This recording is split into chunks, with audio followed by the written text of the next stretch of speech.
Ooh, what's up, everybody, and welcome to episode 100 of the Stand Up Guys podcast. I'm your host, the incomparable Zach Jones, joined as always for the 100th time, my brother from the same mother, Lester Jones. How's it going, everybody? And of course, we got the ninth wonder, Chocolate Thunder, keeping it 1-0-0 and getting it done in the rear. He's celebrating the pod and shooting his wad, the phenomenal AJ. Sin. Hello, everyone. That is a brand new intro, man. Just Love for the 100th episode. Just for number 100. That's a one and done. Now, eagle-eyed viewers of the program, or eagle-eared listeners of the program, do eagles have good hearing? I feel like they do. I don't know. They don't have ears. They just have like a hole in the side of their head. It can't be that good. Okay. Like, what do you need to hear? You need to see that fish way the fuck down there. What animals are known for their exceptional hearing? I mean, elephants have huge ears, but I don't know if they have good hearing. Rabbits, they need to hear. Okay, our rabbit-eared listeners will note that we were actually supposed to do episode 100 last week, but I went and got the COVID. Selfish. Just in time. Just in time. I guess I could have just had you guys do a show by yourselves, see how that turned out. Magic Hundo. It'd be like our best show. Probably. The numbers just start fucking taking off. I'm like, God damn it. We figured it out. It was me all along. So, I mean, you guys, I watched quite a bit of stuff since I was sick. But what do you... Oh, no. I want everybody to know, because we missed last week, we'll be reviewing episodes 3 and 4 of Miss Marvel coming up. But what else you guys been watching and doing these last couple weeks? Man, I've been watching Stranger Things Season 2, and now I'm on Season 3. Season 2 I still liked it. I thought it was good. But, it wasn't as good as Season 1. Right. There was a drop-off. And Season 3, I like the way it's going compared to Season 2. Like, I think there's more going on. Like, I just like where the story's going compared to Season 2. So, it's gotten better. If I remember right, I did like Season 3 better than Season 2. Like, I remember thinking, like, yeah, Season 2 was fine, but it had that weird episode where, like, they tried to make it New Mutants for a bit. And, Yeah. They had the other kids with, like, powers, and I was like, that was kind of a weird... yeah, they were trying to make a spin-off or something. Yeah. So that didn't really work that well. But once I got back on track, I was like, okay, now it's fine again. Yeah, exactly. That's the same thing for me. I wasn't excited about where they were going to go with that girl, Kali, just because they barely introduced her at the beginning of this season. They kind of showed her for like one scene, and then after that, she kind of ties back to her and then meets her later on. It's just like, I'm not invested in that character. I don't care. Yeah. It is a great show, and I guess overall it's good that they like kept going. But season 1 was so good, I feel like they could have just made it like a one and done, and it would have been like a really good like. I think a lot of people thought that's what they were going to do, and even they weren't sure what to do after season 1. They were like, "Should we make like an anthology series or what?" I think that could have worked pretty well, actually. Yeah, I think that the anthology series is. I've seen it done, and yeah, it's pretty good. I like that. Yeah. But, I mean, I don't mind the way they went with it. Yeah, I think Season 2, they kind of had trouble, like, sussing out, like, a good story. But after that, they kind of... I think they... Because I saw Season 4 already, so I think they get the hang of it afterwards. Yeah. Mm-hmm. Yeah, it's a good show. What else? I'm caught up with The Boys. It's been really good. I've been watching The Umbrella Academy. For some reason, I hadn't watched it before. And there's, 3 seasons out? Well, I remember telling you that, like, I liked the show, and I think you said, like, back, like, you would maybe watch, like, the first episode and it just didn't click with you at that time or something? Yeah, that might have been the case. But at any rate, I've started watching again, and it's going pretty well. Yeah, I actually just kind of binge-watched season 3, and it was really good. The weird thing is, I remember reading an article that the show had been canceled, and then I was like... Well, maybe they just decided that they're canceling it, but they're going to let it have a third and final season. And I haven't read anything, but the way season 3 ended, like, it's definitely... it seems like they could just end it there. Yeah. But it also seems like they left it open if they wanted to do more. So I'm like, well, maybe Netflix is, like, going back and forth on this show or something, and they wanted to give themselves a I don't know. Netflix has done, like, a lot of mediocre takes on something, and I think this is one of the better ones I've liked. Yeah. So I don't know. Did you ever read the Umbrella Academy comics? No, I never picked that one up. They're pretty good, and like the show like doesn't follow them verbatim, but Right. like the DNA's still there, but yeah, it's a good adaptation. I'm trying to think what else. I watched an Obi Wan. Oh yeah, we finished Obi Wan. How do you like that show overall? Overall, I thought it was decent. It seemed like there may be a couple holes. I think we talked about that a little bit, but yeah, overall, it was enjoyable. Yeah, I liked it.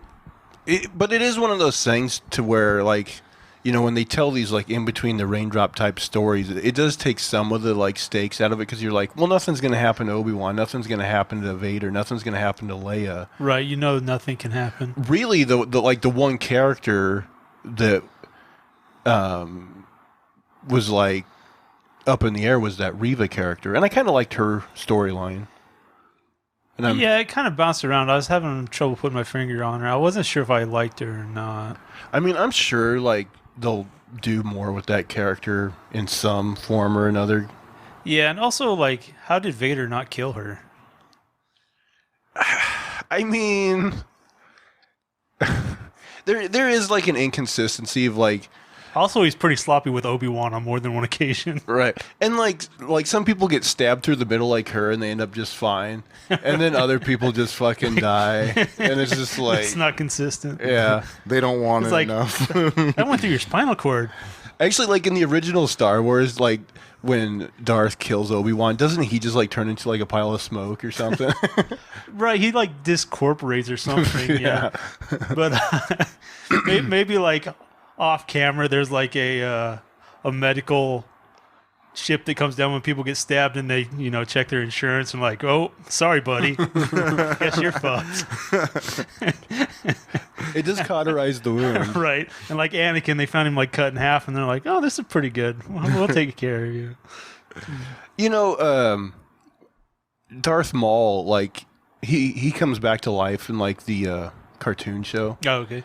But, like, at Phantom Menace, like, Obi-Wan, like, cuts him in half, right? Like, right about where his waist is or whatever. I don't remember. Yeah, he, like, cuts him in half. And I'm like, okay, let's pretend for a minute that, like, it just cauterized the whole thing. Right. And it's just an upper body now. Fine. But he falls down, like, a really long, like, elevator shaft, too. I'm like, I don't know what, like Darth Maul's people are made out of, Right. but they got to be fucking strong to survive a fall like that. Yeah, there's some random inconsistencies, which it's such a huge, you know, storyline. It's not surprising that there's some issues, but yeah. Anything else you guys been watching? There probably was something. I just don't remember. I got a pile of things. So I've still been watching Star Trek, the Strange New World show. I might have watched one more of those. This last episode was a little weird. Like they get close to this, like, kind of weird, like, nebula thing or whatever, and it kind of affects people's mind, and they all kind of turn into, like, fairy tale characters. It was a bit weird. Like you were saying, the boys, they had their hero-gasm episode. Yeah. I did think it was... This is a minor spoiler, but there's this guy that was actually featured, I think, in season 2, and he just has, like, this huge dick. Yeah, that looks like an earthworm. Yeah, and he can move it around and shit. And, like, towards the end of the episode, like, it gets burnt. Like, there's an explosion, and his big old dick gets all, like, all burnt. It's funny. Like when the black guy's in the house and he opens the door. Throwing ropes. And he just gets like blasted. Oh, Yeah. It's like his whole body. oh Yeah, that's funny. Yeah. I don't know. There's so much sick shit in that show. It's great. Still watching the Orville. Still great. Don't got much to say besides it's really good. Check out the Orville if you're not watching. Yeah, I mentioned watch season 3 of the Umbrella Academy. Continues to be a really good show. I like it a lot.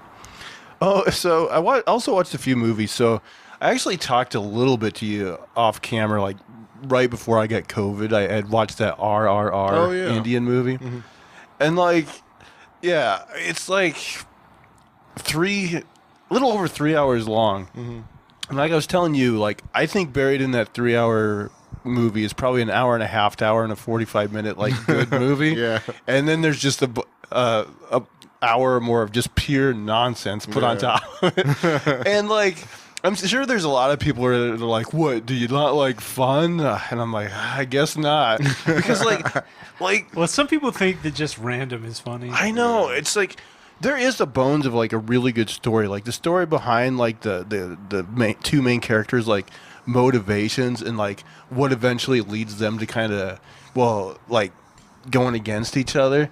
It's like it's a compelling story, and I'm like, if they just like made a cut of this movie that was just like the serious story about them becoming friends and then what leads them to like opposing each other, I'm like, that could be a really good fucking movie. But then there's just like so much like nonsense action and stuff put on top of it that I'm just like, I wish that wasn't there. But you should watch it though. All right. I would be curious to know your opinion on it. I'll check it out. It's something. I also, when I was sick, I was just like, I don't know why, I was like, I'm gonna watch a couple of the old school Sean Connery James Bond movies, because like I've never watched those. So I watched the first two, Doctor No and then From Russia with Love, and they're actually not bad movies. I actually like them, but it is kind of ridiculous just to watch them and see like how every woman just fucking creams her jeans when fucking Sean Connery walks in. I'm like, okay. He was kind of successful with the ladies in real life, though, wasn't he? I mean, I assume so. Like, not only was he a movie star, but he was like a bodybuilder too. I think the 80s like copied James Bond. Like every action movie, like every star was like, they would walk into a room and the main girl would look at him and be like, that's my guy. Right. And then I also watched, and I'm not proud of this, but like, you were talking about how like watching Twilight with your sister. Oh, yeah. Like, this was a self-inflicted movie. Like, I don't know why. I just like I watched this movie on Disney Plus called Enchanted with Amy Adams, and like, I think I tried that one once. it's not a terrible movie, but it is like a chick flick through and through. Like the gimmick of the movie is like she's a cartoon character, like a cartoon Disney princess, Right. but then like she gets thrown into the real world, and like Amy Adams is actually really good in it. Like, but I was like part way in, and I'm like, I shouldn't be watching this. But I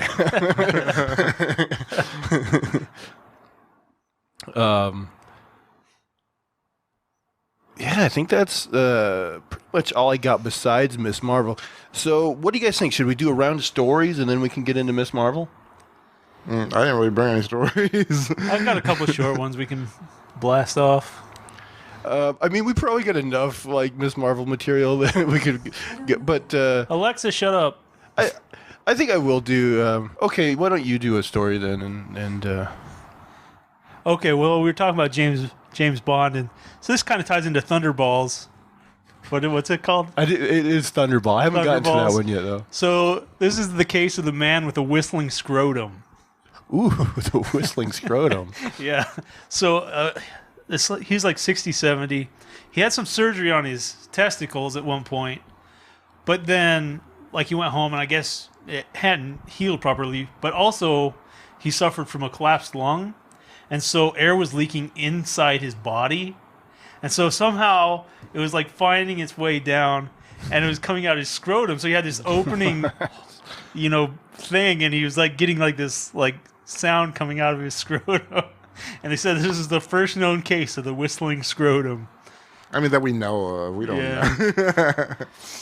But yeah, it's just such a weird. How is your lungs connected to your scrotum? Well, I mean, I assume everything's just kind of Right. in there, so you can find air's going to find a way. It's building up, but apparently, like the air inside you can kill you. Like you can get aneurysms and stuff, but it was finding an outlet through his testicle, his scrot.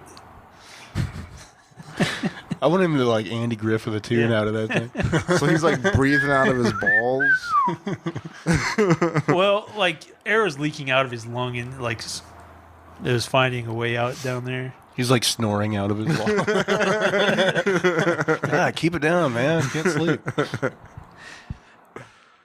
But yeah. So like he's got to keep it that way now because that's how his body works. Well, I think they had to probably operate on his lung to stop the air leaking, okay. and then give his scrot another stitch or two. I don't know. Yeah, 1,000 years ago, that would be his life now. He's got a hole in his balls. Oh, whistle balls. It also makes you wonder, like, I never really thought about it, but what's inside the balls? Like, is it just like a sack, like a small sack, and then just air?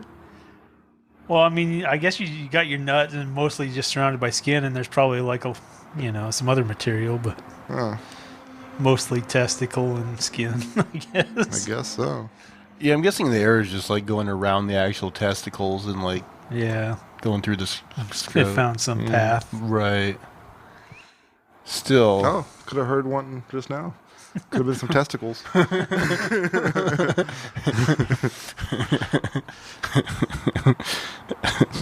I'm not catcalling you. Those are my testicles.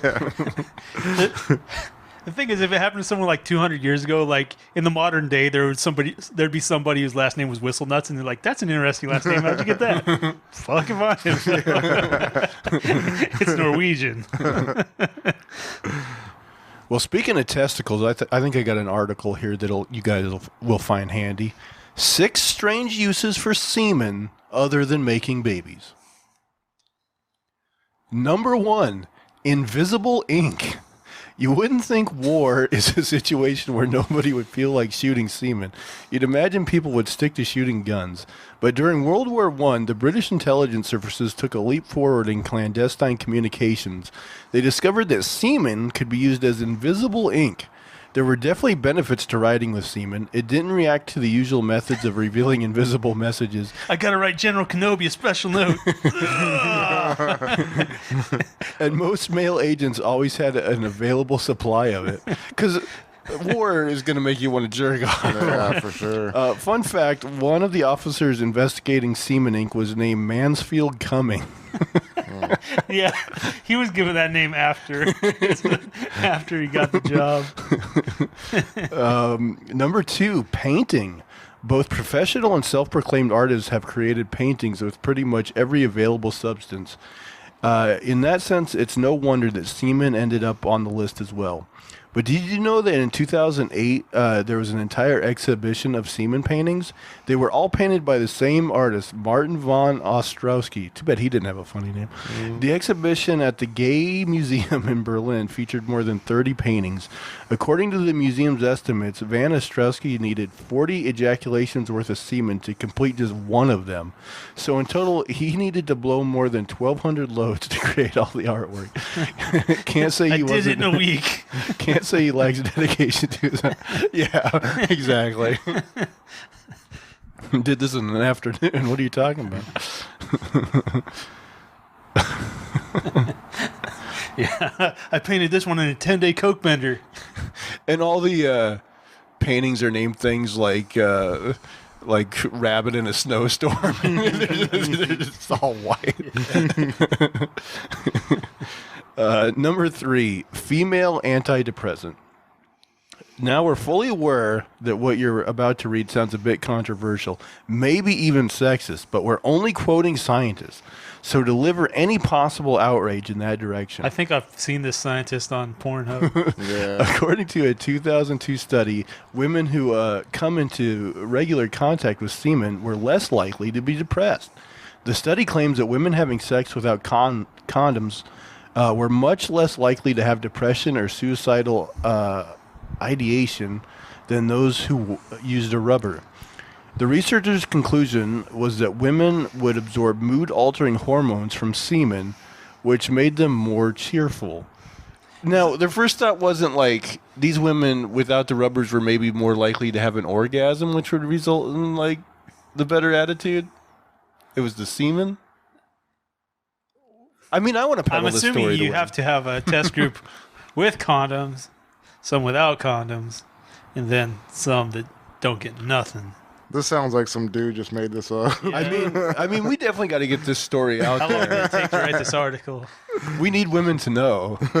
You need more semen in your life. Not It'll just make you regular sex. happy. You got a raw dog. Are you happy? Do you need semen?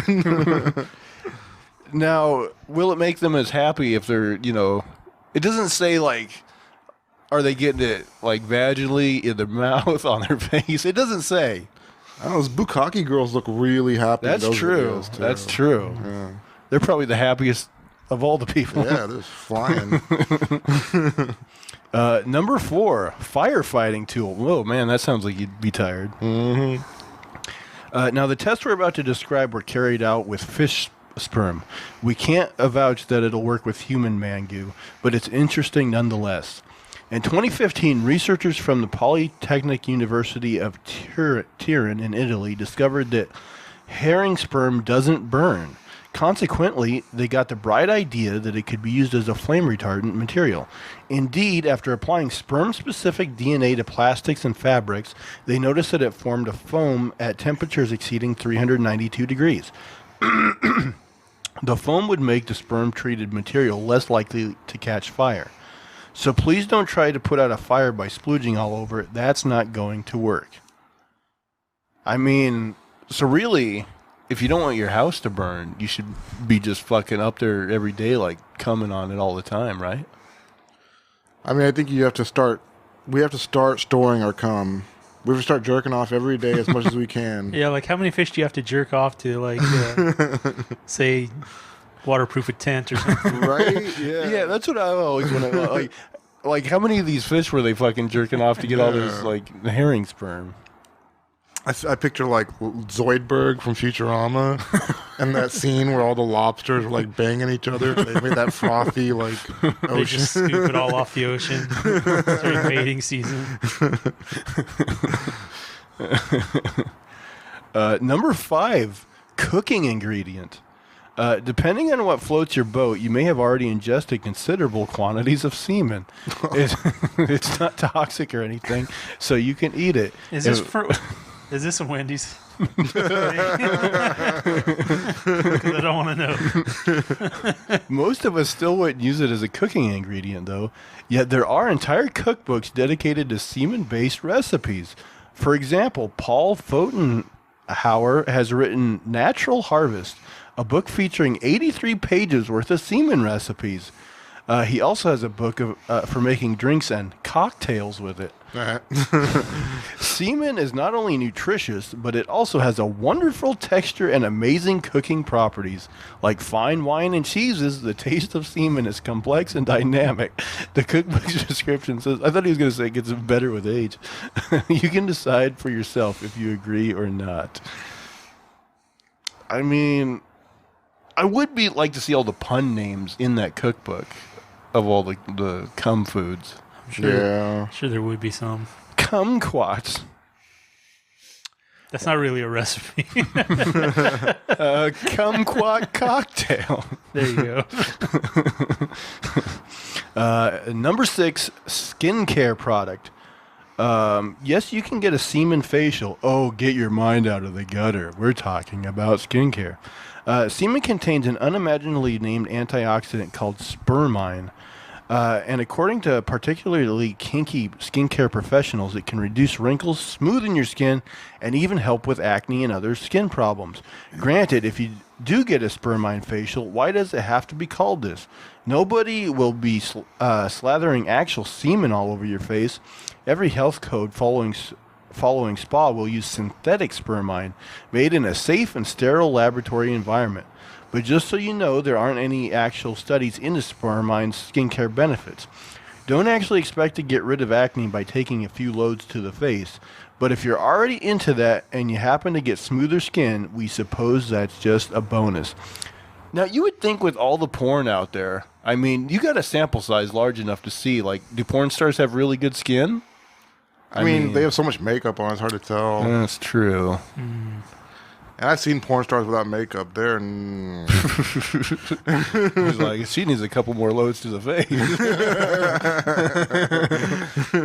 I mean, really though, I think we should really put all this information out there. Women, if you want to be happy, if you want good skin, if you want to be fire retardant, you got to take more loads. I know. We just got to be covered in it all the time. And wherever you can get it, just get it from there.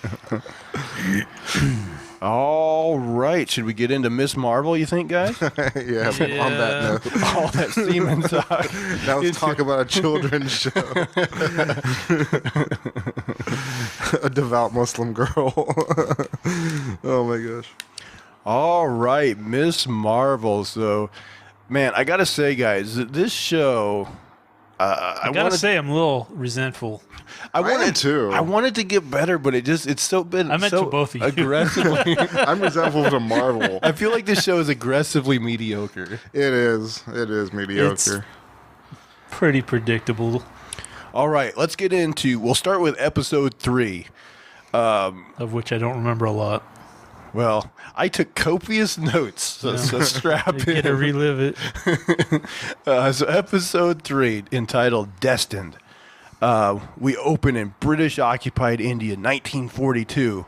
There's a group in some ruins, and they find they find the bangle on a severed arm. A blue arm. Yeah. Was the whole arm like skin color and everything blue? It looked blue to me. Oh, okay. I couldn't remember, like, was the hand itself blue, or was it just in blue clothing? Or Was it supposed to be like a statue of Shiva or something? So in Marvel, there's these people called the Kree who are like blue, but they're from like a different planet, and they mess with human DNA at some point. Okay. So it might be referencing them, but it could be like a Jinn thing. I don't know. It could be anything. Because it made it sound like it was some evil entity or something like that, maybe. I don't know. But like one of the people like mentioned that a man from the temple said that 2 bangles are needed, presumably for them to get home, but that comes up later.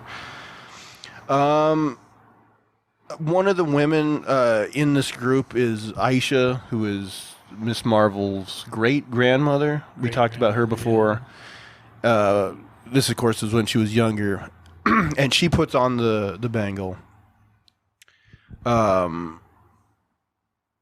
So then it kind of skips ahead in time. So basically, one of the women also in this group, her name is like Najma, Najma. I'm not sure if that's pronounced right.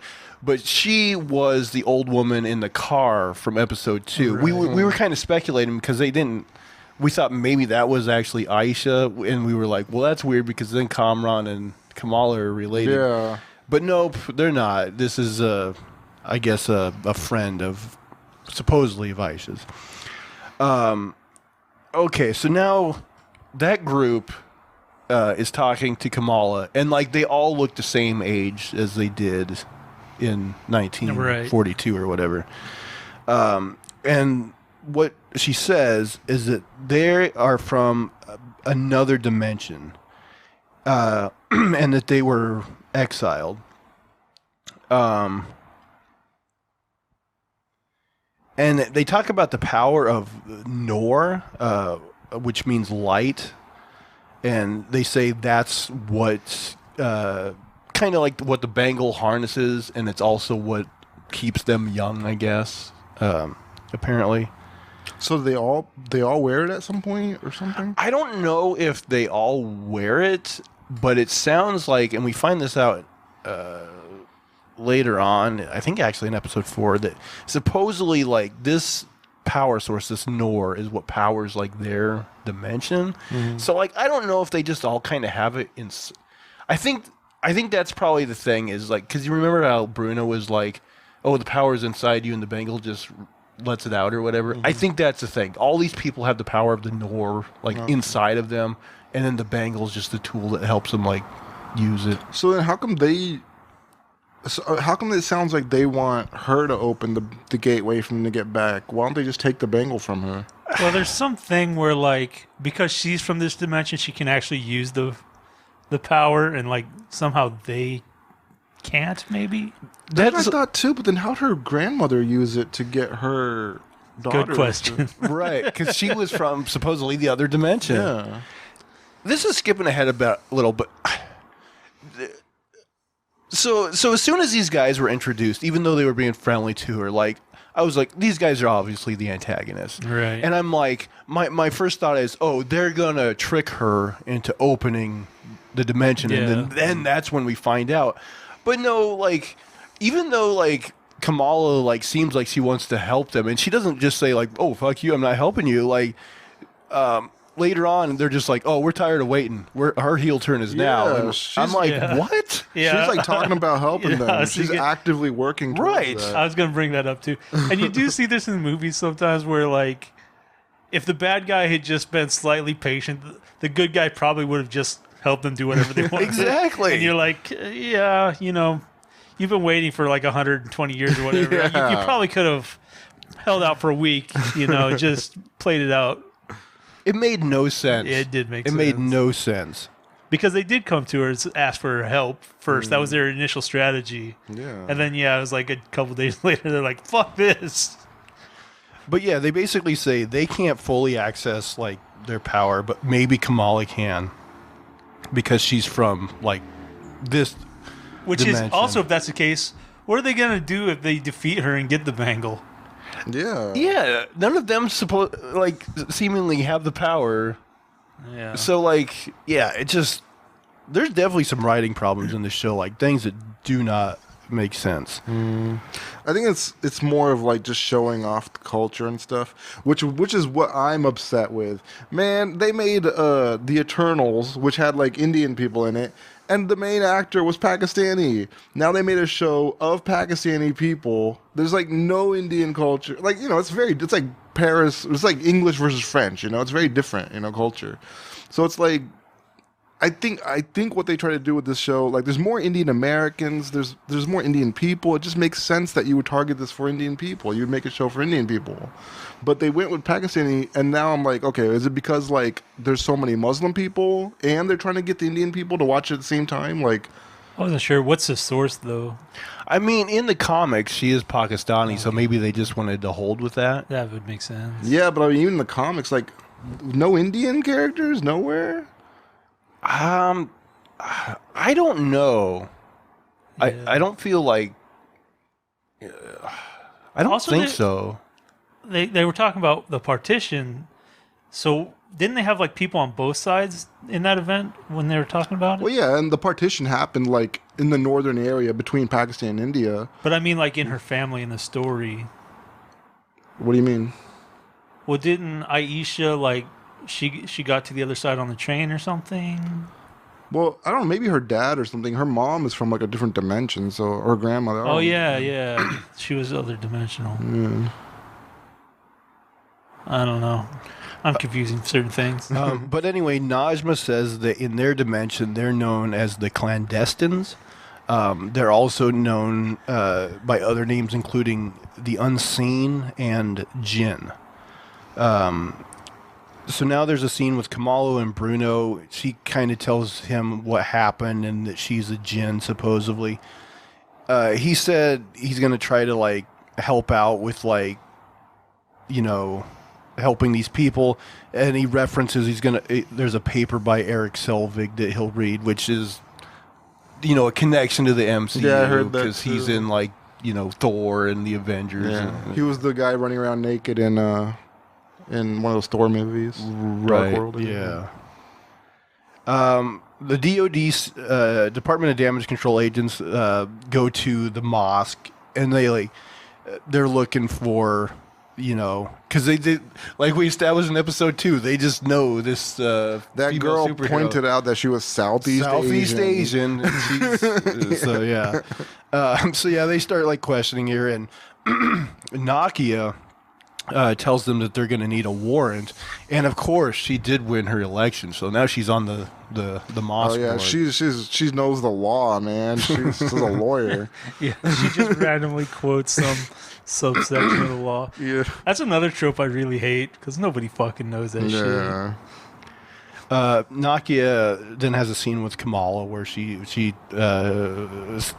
basically tells her what we just saw, what happened, and that she won the election. They have like this family. So now Kamala's brother is going to get married, but they have like this family like dinner celebration beforehand that they had some sort of name for, but I don't remember what they called it. Kamala's mom tells her that Bruno like left a box for her. The box has a mask, like a domino mask that he made for her.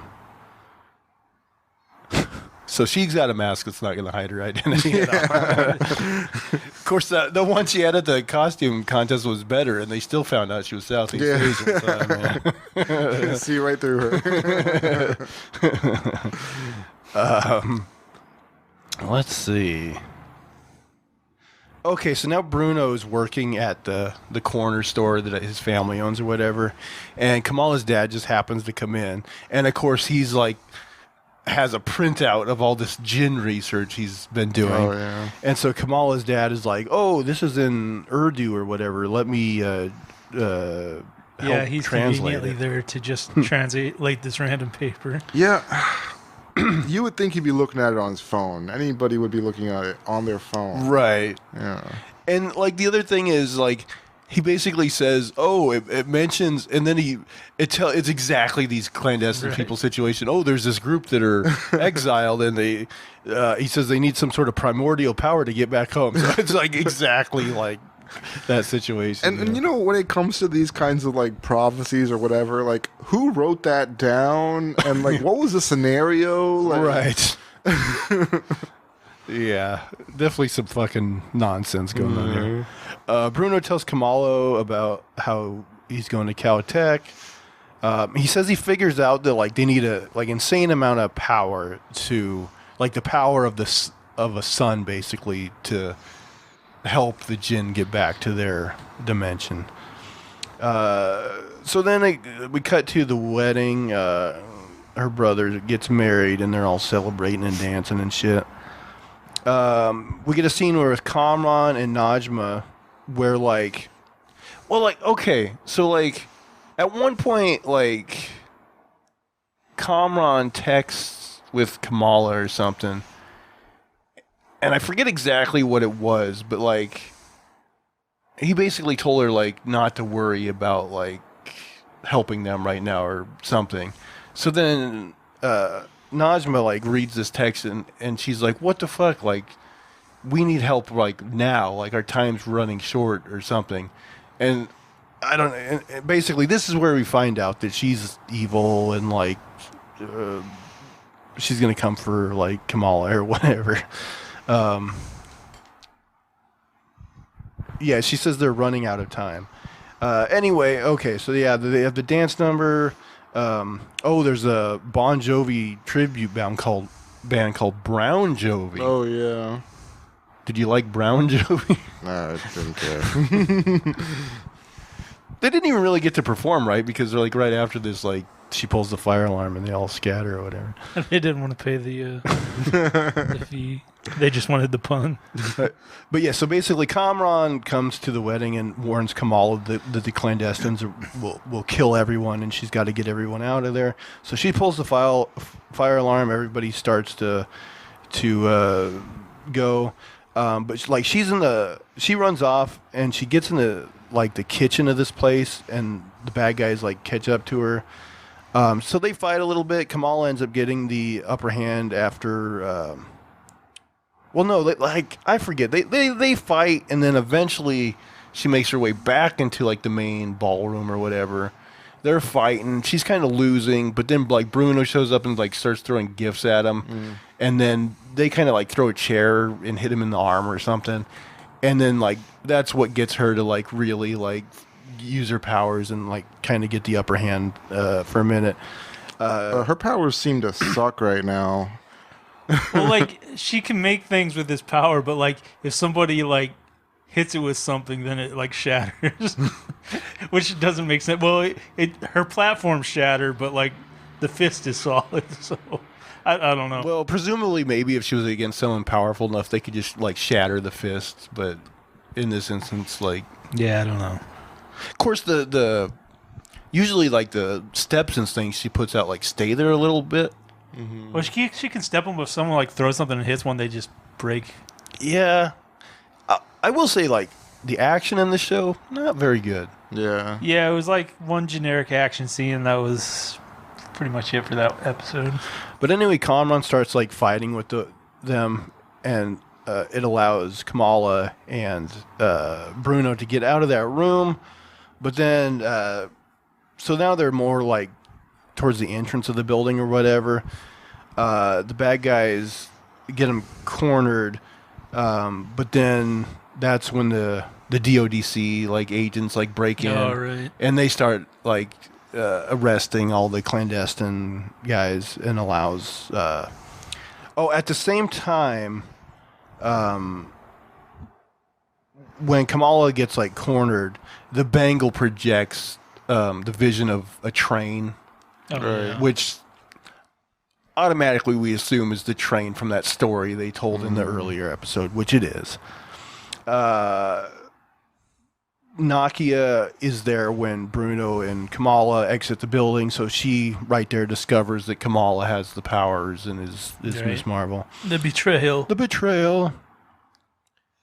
And then the episode ends with Kamala getting a call from Sana, her grandmother, who wants her to come to Karachi because she says she had the vision of the train as well and wants to like impart some knowledge on Kamala or whatever. So yeah, kind of like it was fine, but like the stuff with the bad guys just to me was stupid and didn't really make much sense. Yeah, these bad guys aren't like the big baddies I'm really looking forward to for a season finale. I mean, they're obviously like the baddies of this season. Yeah. But I mean, to me, it would have been like more compelling if, like I was saying, like, and even now that I've seen episode 4, I'm like, yeah, I don't understand why they wouldn't like be more deceptive and be like, you know, get her to open the gate and then be like, aha, we're shitheads. It's just like, That's been sitting in my mind the whole time. but too. just them going like, oh, you didn't help us soon enough. What? Yeah. And like you said, even if they get the bangle, they supposedly don't have the power to open the gate. So would they just like force her to do it, even though seemingly, like, I don't know, it just doesn't make any fucking sense. Like, they don't know this yet, but so far what they do know is that she wants to help.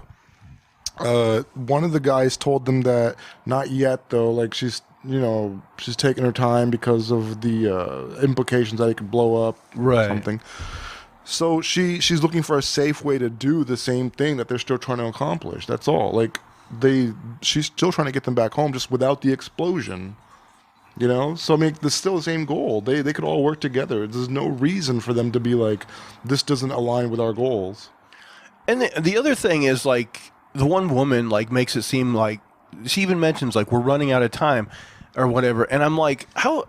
Like, they didn't explain this ticking clock. Because, like, they've been here since at least the 40s. Like, that ticking clock can't be too fucking urgent. Yeah. I mean, it just, nonsense. It just, I don't know. Also, she had a kid here in this reality, so was that with a human? And then how come he doesn't have the ability to use that bangle like she does? Maybe he does. I mean, yeah. Maybe he does. Maybe that's some explanation. Like she thought she could use him. Yeah, maybe. Because he'd be like half and half then, probably. But I mean, if that was the case, I think they would just lie to her and be like, hey, can Kamran use the bangle just temporarily to allow us to get home? And then you can have it back. Or something like that, you know? So even that to me wouldn't really make sense. But I don't know. Like, the character works fine. Like, her and her family, like, are decent characters. It's just, the way this is put together just is not very compelling to me. And like I said, the action's not very good. And like, the acting kind of isn't great either, to be honest. I mean, they're kids, you know, what can you expect? That's true. That's true. Yeah, I don't know. It's just the writing on this show just isn't clicking with me. But so that was episode 3. Are you guys ready for episode 4 of Miss Marvel? Yeah, let's do it. Let's do it. All right, episode 4 is entitled Sing Red. We start with Kamala and her mom flying to Pakistan to meet Sana. They try for like some comedic relief here right off the bat, where like they're kind of fighting with this poor guy reading the paper like in between them, but it's whatever. So they get to Karachi. They go to make their way to Sana's house, and like I thought this was kind of pointless because like Sana and Kamala have a conversation. But she basically tells us what we already know, which is that Aisha used the bangle to save her on that night of the partition, like the Trail of Stars thing that led her to the train, and that the train in the vision was the train in the partition story they told in an earlier episode. Like, was there anything revelatory here? Yeah, not really. Yeah. So, another thing is like, what happened to Aisha? Is she still alive somewhere? I mean, that's what we don't know yet. I kind of think she is. Yeah, but it's... I don't know. They didn't talk about her. Yeah, like she must have met her husband and had the kid while she was still part of that clandestine group, right? Because that's the same night she sent her kid back to her husband. So she was like living in that group and has a family. Like, that's kind of weird. Yeah, I mean, that's something we don't know is like, was her like great grandfather, and for that matter, like the father of Kamran, like, are they themselves part jinn, or are they completely human? No. We haven't really figured that out yet. Yeah. Kamala has like this short vision while she's sleeping that basically tells her to like find the train. So like now there's this sequence where like she's hanging out with her cousins in Karachi, and I just wrote like there's a like Karachi tourism montage of like her in the streets. Oh, yeah.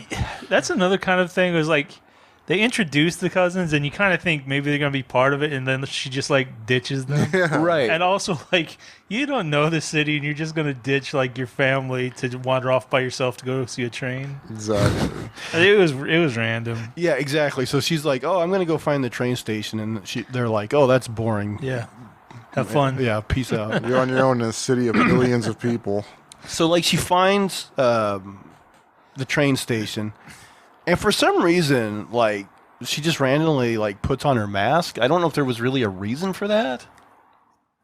There was like a sign that said, "Warning, you're under surveillance" or something. Oh, okay. And I don't exactly know why that would prompt you to put on a mask. But It just seems more suspicious. just in case they're surveilling me.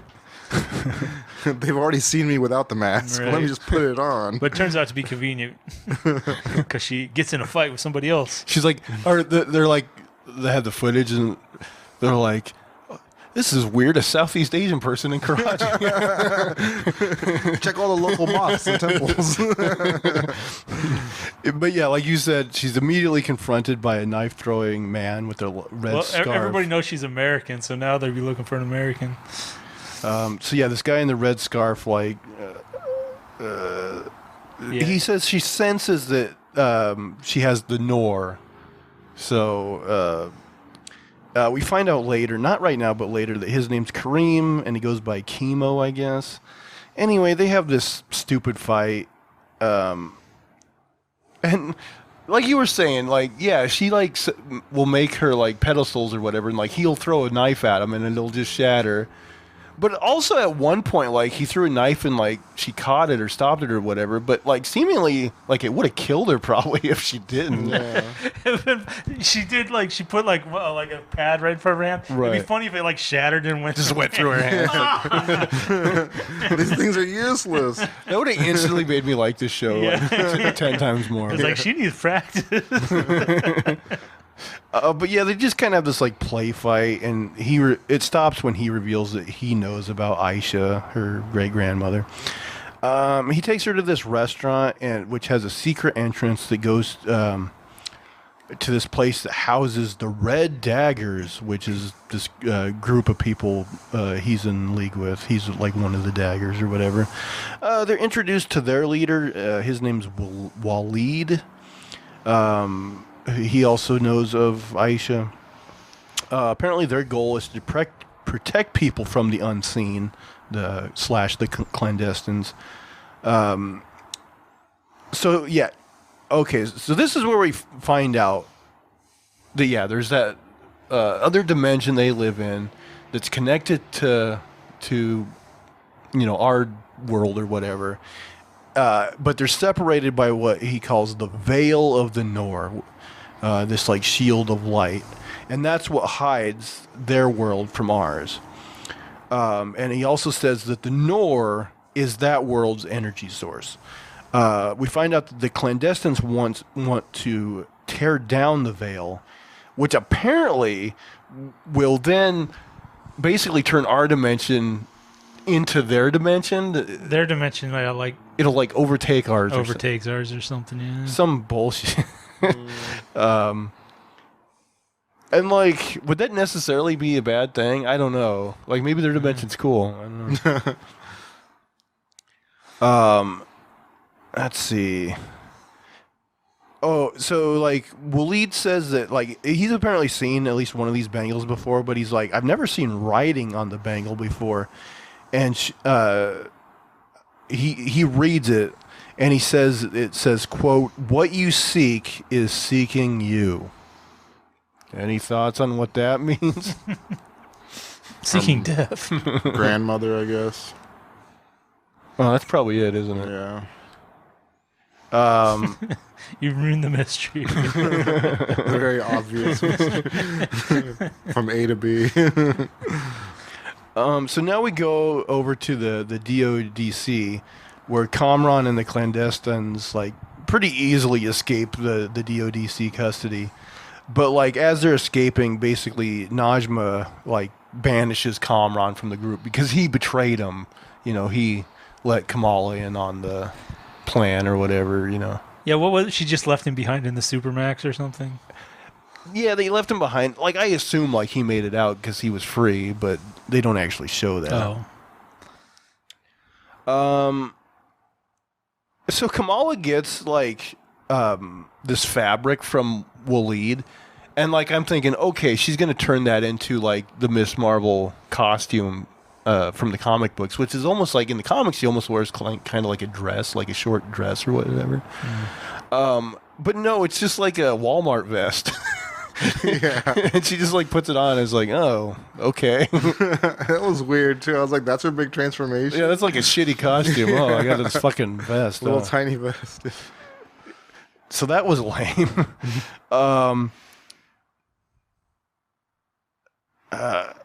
And like at the same time, like right before that, like she's kind of like messing around with the bangle, and I think the Waleed guys mentioned that like her DNA like allows her to be more powerful or something. I don't know. But like almost instantly then the clandestines just like break through the roof of this Red Dagger facility. Waleed fights them off and basically allows him, Kareem, and Kamala to escape on like this like motorcycle attached to a golf cart type thing. I think they maybe call it like a tuk-tuk or something in real life. Something like that. So now there's like this kind of shitty chase where like they're on that thing and the clandestines steal like a van, and Kamala basically just makes like a construct like ramp type thing that they crash into, and it like tips them over. Not super impressive or anything. So then Kamala and Kareem, like, they separate the motorcycle from the cart, so now they're just on the motorcycle. But then I wrote, they almost immediately wreck. And I thought this was funny. Like, she makes a construct like to help break their fall, but it's basically just like a thin layer of the construct over the pavement. I'm like, how did this help them at all? It doesn't look like it did. Yeah, it didn't like slow their fall or anything, and it was literally like a millimeter just above the concrete. Right. I'm like, it basically just looks like she painted the concrete with her. I'm like, how did this help at all? Imagine that hurt pretty much equally. Exactly. Like, I'm like, this did fucking nothing. It wasn't worth the special effects budget. It was so stupid. Okay, so then I wrote, Kamala gets in this truck and drives a stick shift, which she almost certainly couldn't do because we did establish. All you need is reverse and first. We established in episode 1 that she can't even drive a regular car. We're supposed to believe that she would know how to drive a stick shift. Like, I don't think she would even be able to take off in this fucking thing. No, she wouldn't. I did not buy that at all. Anyway, she conveniently like hits one of the bad guys with the truck. And that allows like her and Kareem to run off. So like there's this point where like they're kind of separated, like Kamala and Kareem are together running from some guys, and Waleed is on his own but running from some guys. A guy almost catches up to Kamala and gets him, but Waleed like hits him with a dagger. But then Najma like shows up and stabs and kills Waleed, I guess. I also wrote this I didn't get at all. So Kareem, he grabs like this fucking like canister. I don't know what it is. And It just says flammable. conveniently, there's like this like boiling pot of water or something, and he throws it in there. So it makes like this explosion of the water go up. I'm like, but what did that fucking do? Did it just like barely like scald that one lady or something? Right, She's like, ah. She turns around and goes, ah, and it was the worst. It And was he had so like stupid. 5 minutes to chill after that too. They like planned and talked about what they're gonna do.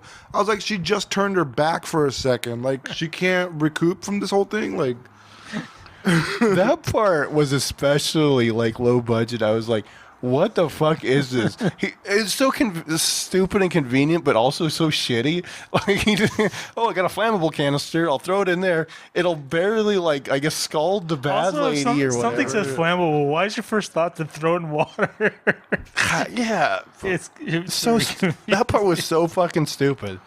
I'm like, God damn it. yeah. Also, I'm not a chemist, but boiling water isn't the same thing as fire to a to a flammable object, right? Like they're gonna react differently. I mean, there are definitely chemicals that react to water in explosive ways, but yeah. I mean, I assume there are, like, certain things that are flammable, and also, like, it was contents under pressure, so, like, I assume if it got hot enough, like, it could, like, cause an explosion, but still, it was fucking stupid. Yeah, it was. But like you said, yeah, that allows them to kind of get away for a minute, and they run into like a dead end of this like fabric factory or textiles or some bullshit. Anyway, the bad guys catch up to them. They get into a fight, which goes for a little bit until Najma shows up. She stabs the Bengal with a dagger, and it triggers a vision. I assume it's a vision of the night with the train.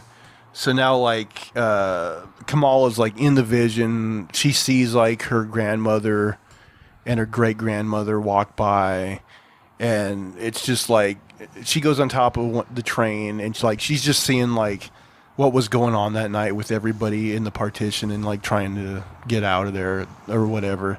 And that's where it ends. And even that, I'm like, that's not a very compelling end. Yeah. Like, like, ooh, I can't wait to see the story we already have been told. Yeah. It's like, I don't know, like, there's nothing enticing, really. And I feel like they have plenty of opportunity to jump into like, who was that blue dude who was dead with the thing, on his arm, and what is the backstory of this world you come from, and like this dimension and stuff like that. Like what I mean, is all that? I assume like we're probably going to get a tease of that world like in the next episode, but like I think it's going to be too little, too late. Yeah. I'm just like I'm not compelled by these villains. They're pretty lame, and I just like I don't know. Like I was thinking about this show and Hawkeye, and I was thinking like That last episode of Hawkeye like pissed me off enough that I think I still hate Hawkeye more. But at the same time, any of the other episodes of Hawkeye probably are better than all these episodes of this show we've watched. Like, Yeah. it's just, I don't know. It's not clicking with me. Like, Yeah. No, it's boring. Yeah. I feel like Feige has like had the least contact with this show, at least when it comes to like sussing out like the whole Marvel Cinematic Universe's connection to it right now. I mean, my guess is he probably has less involvement with the TV stuff, like overall, like less so than the movies, I would imagine, anyways. Yeah. Yeah, I mean, Disney's having so much success. They might have just said, hey, let's get somebody pumping out some B team quality stuff They here. did it before. You know? They do it with their other shows. They'll make a hit and then they'll do a couple shitty spin-offs or, quick money grabs off of them. I mean, to be fair, like this show is aimed at a younger audience, but I don't even know if that's a good excuse for why it's not connecting. Even good writing for kids is generally, it goes two ways because you generally have stuff for adults and children, but children might not get some of the deeper references that adults would get. Yeah. I feel like to me it's not even like the characters, it's more just like the writing. Like, because I don't mind Kamala as like a character. I don't mind most of her family members as characters, but like they're not doing anything very compelling. Yeah, it's kind of boring, and like I feel like a lot of what I've seen has been relatively predictable. The action's generic. It's just And the jokes fall flat, man. Like they just aren't funny. I haven't had any good laughs out of it. Yeah, like did you guys even think for a minute that the clandestine people weren't the bad guys when they were first introduced? I was like, these guys of course are going to be the bad guys. Yeah. I just thought they would be smarter about how they go about things. Yeah, I mean, I was pretty certain from the time they stopped and picked her up in the car. I was like, well, okay, the bad guy has finally appeared at the end of episode 2. Right. Yeah, they're like a chicken with their head cut off, the bad guys. They don't have a plan. They don't have anything. They're just kind of helter-skelter. Generic anger out of one woman. Yeah, like really lame villains. I don't even know in 2 episodes if this show can like Redeem itself and like turn itself around. And I guess they haven't built up anything and they have to finish it. the thing is, it's not like I don't hate the show. It's just it's so bland. Yeah. I don't like actively like hate anything about it. But it's just like I'm just like Jesus. Like I don't know. It's like boring. Yeah, it is. Like before watching the show, I'm like, oh man, here it goes. Here's a chore, Right. Yeah, that's another thing is like I wasn't like looking forward. Yeah. Like Moon Knight, like I was like, oh, like kind of looking forward to each episode because I was like, this is compelling enough that okay, yeah, I'm in. Yeah, and each episode like built off of the last one really well. Yeah, and this one just like I said, even the way this episode ends, it's like, well, the cliffhanger is kind of going into a story like we already kind of know. Yeah. Like you told us about it already. And it's like, I don't know if you're going to give me a revelation that's going to make me too interested in it. Yeah, if it's like 90% the same story and then they add like one new detail, it's going to be like, all right, we had to rehear that story a third time now. Like, Yeah, I don't know, there might be a surprise, but there's no mystery, I guess. Yeah. I think I'm down to like 5 out of 10 territory with this show. I'm yeah, lower than that. I mean, I'm hoping it can redeem itself. But again, we talked about like, oh, maybe with a season 2 they could do better. But like, do you guys want a season 2 out of this show? Nah. It would have to be doing good ratings. I kind of feel like maybe, filter Kamala into other stuff and hope that like, she takes off or something. Well, I figure they'll make like a kids superhero team soon, right? Yeah, I want to talk about because that seems like from the beginning something they've been angling with these shows, right? Because Yeah, because WandaVision introduced her kids, which, I mean, technically ended up being not real, but Right. they apparently are in other dimensions and can come back somehow. And then Winter Soldier and Falcon or whatever, like they didn't really spotlight him, but the what is his name, Isaiah Bradley, his grandson or whatever. He's a superhero in the comics, Patriot or something. I want to say, I don't forget what his name is. And then Loki had Kid Loki, Right. And then of course Hawkeye had, what's her name, Kate Bishop. Yeah. And now Miss Marvel. Moon Knight didn't really introduce any teenage heroes, but I do kind of feel like so many of these have introduced like younger characters that I'm like, yeah, they're gonna make like a Young Avengers or Champions type team show. Yeah, I know they're making that show Ironheart too. So Oh right, so she would fit in. yeah, Yeah, they got to be angling for something like that with these For TV sure. shows, right? There's just too many of them. It seems like. I think they're gonna just all their comics. They're gonna start just letting loose, man, making all these stories. Midnight Suns, all that stuff. They're already making a video game for Midnight Suns. Oh yeah, but it's like, isn't it like kind of a weird like strategy card game or something? I don't know. I didn't really play it or anything. No. I didn't see any gameplay of it or anything, but I want to say it's kind of like a weird like strategy game rather than just like an action game. Oh, okay. That's a weird way to go. For It is. Yeah, it is. Yeah, I don't know if it's the kind of game I would be interested in, but they are making a Wolverine game. The same people that made the Spider-Man games are making Wolverine, so that should be fun. I'd like them to make a Daredevil game. It'd probably play a lot like Batman, but like you could do some cool stuff with like, his, hearing powers could be like a detective mode basically. Okay. And then like he's got like some cool like rogues gallery people too. I think that would be fun. But yeah, this show overall, like, let's fingers crossed for the final 2 episodes, but I don't have huge hopes for Miss Marvel. I don't know. Yeah, it's not great. I hate to be this guy, but the book was better. At least the initial like G. Willow Wilson comic book run was pretty good. Boy, I wish we had something hotter to go out on this episode 100. I got a hot brown note I could go out on. I'm sweating over here. Will it get us ratings? For me. It's too late in the game for ratings. Well, I don't know. Shitting your pants on air. That might. Yeah, we'll play that game. Is it a shit? Like hold the pants up and show them the work afterwards. I was wrong.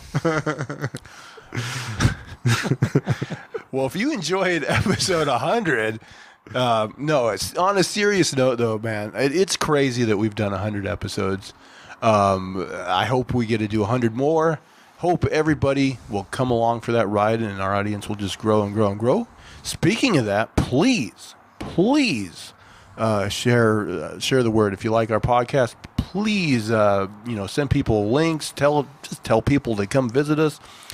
Make sure to. Oh, by the way, I think next week's episode will be. I think Thor comes out on like the 8th, so we could probably do a Thor review. Yeah, for sure. Awesome. You gonna record on Saturday? I mean, that's what we did last time movies came out. When Doctor Strange. We did do that, didn't we? Yeah, that worked out all right. Yeah. So we can do that again. All right. So yeah, please subscribe both to the YouTube channel and on your podcast service of choice.